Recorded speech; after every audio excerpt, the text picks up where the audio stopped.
In this video, I'm going to show you how to contact TikTok support team.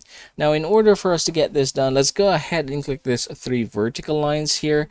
And then we are going to go ahead and click settings and privacy. And then from here, you're going to go ahead and scroll down to the bottommost corner. And you should be able to see here two things. We have the support and then report a problem. Now, if we are going to reach for support, go ahead and click support here. And then what you're going to do is click the help center. Alright, and then from here, you can go ahead and basically ask or type here something like a concern of yours. For example, we have here at the top, create an account. Now, say for example, instead of that, we are going to type here delete, just like so. So we have 6 results here. Now, let's try to go ahead and open, say for example, this one. Alright. Now, say for example, your concern is not addressed by this particular article, you can go ahead and scroll down all the way to the bottom.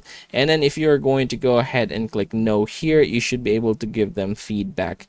Now, say for example, you want to reach them still, there are actually ways in order for you to get that done. So what you're going to do is just close this one, and then I want you to go ahead and scroll down, and you should be able to see here, report a problem. Go ahead and click that one. Alright, and then from here, you can go ahead and try to read these frequently asked questions. Or if you want to report directly, just go ahead and tap this one right here. And then from here, you can go ahead and basically type them or give them feedback. And yep, that is how it's done, everybody. I hope this video helps you out.